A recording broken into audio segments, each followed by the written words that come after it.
안녕하세요 여러분. 오늘 저희가 좀 깊이 파고들어 볼 주제는요. 도시의 지속 가능한 에너지에 대한 건데요.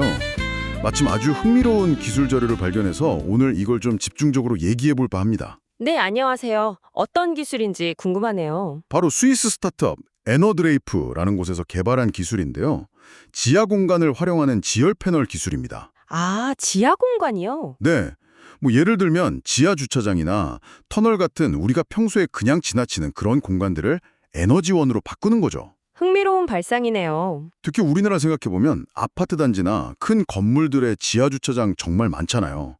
그리고 뭐 지하철 터널 같은 지하 시설도 잘 되어 있고요. 그렇죠. 활용할 공간이 많겠네요. 네, 그래서 이런 기술이 우리나라 실정에도 잘 맞을 수 있겠다 싶더라고요.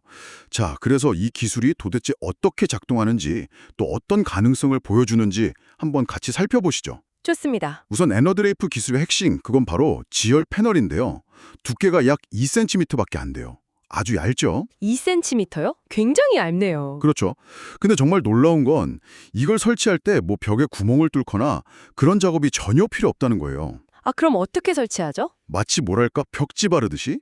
아니면 전선 정리하는 몰딩처럼 그냥 기존 벽면에 착 붙이기만 하면 끝난다는 겁니다. 와, 그게 가능한가요? 드릴링 없이요? 네, 정말 혁신적이죠. 네, 그 비침습성 설치 방식이 기존 지열 시스템과는 확실히 다른 점이네요. 아주 큰 장점이고요. 그럼 원리는 어떻게 되는 건가요? 어떻게 열을 얻죠? 원리는 비교적 간단한데요. 이 패널 안에 특수한 액체가 밀폐된 관을 따라서 계속 순환을 합니다. 네. 지하 공간은 아시다시피 외부 날씨랑 크게 상관없이 온도가 좀 일정하게 유지되잖아요. 그렇죠.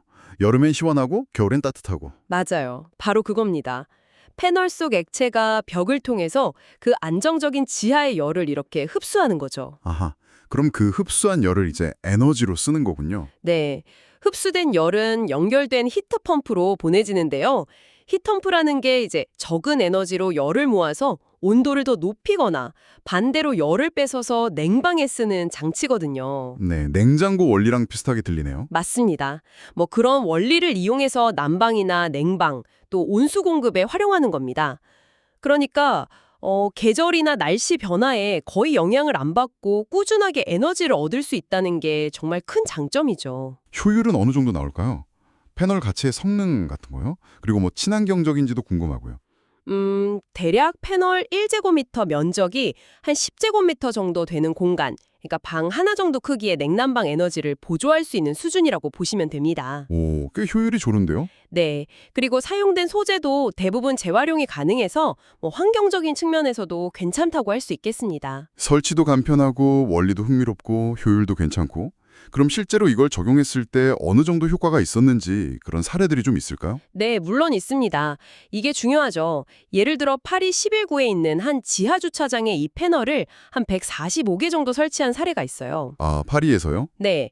거기서 연간 한 70메가와트시 정도의 재생 열 에너지를 생산했는데요. 70mWh면 어느 정도인가요? 대략 한 20가구가 1년 동안 쓰는 전력량하고 비슷한 에너지라고 보시면 돼요. 이걸로 그 건물에 사는 72세대 온수 수요의 한 25%를 충당했고요. 와, 온수 수요의 25%나요. 대단하네요. 네. 그리고 연간 이산화탄소 배출량도 한 15톤 정도 줄이는 효과를 봤다고 합니다. 설치 기간도 3개월 정도로 비교적 짧았고요. 이야, 꽤 의미 있는 성과인데요? 혹시 좀 더 큰 규모의 사례도 있을까요? 있습니다. 프랑스 남부 마르장셀이라는 지역에서는요. 상업 공간하고 103가구가 있는 좀 더 큰 건물에 332개의 패널을 설치했어요. 네. 여기서는 연간 85mWh 정도의 에너지를 생산할 것으로 예상하고 있고요. 이걸 통해서 앞으로 20년간 총 348톤의 이산화탄소 절감 효과를 기대하고 있습니다. 20년간 348톤. 엄청나네요. 그렇죠. 근데 여기서도 중요한 건 역시 땅을 파거나 하는 그런 대규모 토목 공사 없이 그냥 기존 지하 주차장 벽을 활용해서 설치했다는 점이에요. 도심에서 공사하면 불편이 큰데 그걸 최소화한 거죠. 네, 그 점이 정말 매력적인 것 같아요. 들어보니까 기술 자체는 굉장히 좋아 보이는데 시장에서의 반응이나 뭐 앞으로의 성장 가능성 같은 건 어떻게 보시나요? 일단 이 기술이 목표로 하는 시장, 그러니까 도시의 건물의 에너지를 효율화하고 탄소 배출을 줄이는 시장 자체의 잠재 규모가 어마어마합니다. 대략 2,500억 달러 이상으로 추산될 정도니까요. 와, 2,500억 달러. 네, 특히 주목해야 할 부분은 요즘 전 세계 주요 도시들의 움직임인데요. 예를 들어 뉴욕시 같은 경우는 All Electric Building Act라고 해서 신축 건물에는 아예 화석연료 사용을 금지했어요. 정말요? 강력하네요. 그렇죠. 파리도 2010년까지 탄소 배출을 55%나 줄이겠다는 목표를 세웠고요. 이런 강력한 친환경 에너지 전환 정책들이 이 기술이 확산되는데 아주 중요한 동력이 되고 있습니다. 정부 규제뿐만 아니라 기업들의 자발적인 노력 같은 것도 중요할 것 같은데요. 맞습니다. 요즘 ESG 경영 엄청 강조되잖아요. 환경, 사회 지배구조 중시하는 거요. 이 기술이 그런 트렌드하고도 아주 잘 맞아떨어지죠. 그렇겠네요. 그래서 에너드레이프도 이런 흐름에 맞춰서 건물주들이 초기 설치 비용 부담을 좀 덜 수 있도록 월 사용료를 내거나 아니면 에너지 절감본으로 비용을 내는 방식, 이걸 EAS, Energy as a Service, 그러니까 서비스형 에너지라고 부르는데 이런 모델도 도입해서 시장 진입 장벽을 낮추려고 하고 있습니다. EAS 모델. 초기 투자 부담을 줄여주는 거군요. 네, 그렇죠. 자, 그럼 이 모든 이야기를 좀 종합해보면 이 에너드레이프 기술이 우리에게 시사하는 바가 뭘까요? 저는 단순히 에너지를 생산한다 이걸 넘어서서요. 우리가 그냥 무심코 지나쳤던 도시의 비어있는 공간들, 특히 지하 공간의 가치를 다시 보게 만들고 그 잠재력을 깨웠다. 이런 점이 가장 인상 깊어요. 네네.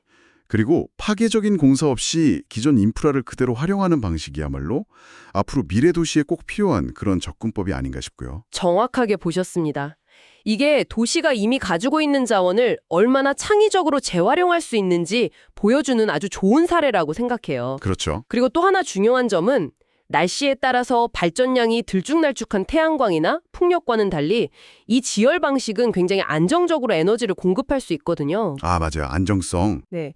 그래서 도시의 에너지원을 좀 다양화하고 에너지 자립도를 높이는 데도 크게 기여할 수 있을 겁니다. 결국에는 우리가 어떻게 하면 더 지속 가능하고 또 회복력 있는 도시의 에너지 시스템을 만들 수 있을까? 이런 중요한 질문에 대한 하나의 좋은 답이 될 수 있겠죠? 네. 지속 가능한 도시를 위한 새로운 해법이 될 수 있겠네요. 여기서 한 걸음만 더 나아가서 이런 생각을 해볼 수도 있을 것 같아요. 지하 주차장 말고도 우리 도시 속에는 우리가 미처 주목하지 않았지만 지속 가능한 목적, 예를 들어 에너지 생산이라든지 아니면 다른 친환경적인 용도로 다시 태어날 수 있는 그런 숨겨진 공간 또는 비어있는 공간들이 또 어디에 있을까요? 그러네요. 생각지도 못한 곳들이 있을 수 있겠네요. 네, 여러분 주변의 도시 공간을 한번 그런 시각으로 다시 한번 살펴보시는 건 어떨까 하는 생각이 듭니다. 네, 아주 흥미로운 질문이네요. 오늘 저희와 함께 도시의 숨겨진 에너지 잠재력을 탐구해 주셔서 감사합니다. 다음 시간에는 더 새로운 소식을 전해드리겠습니다.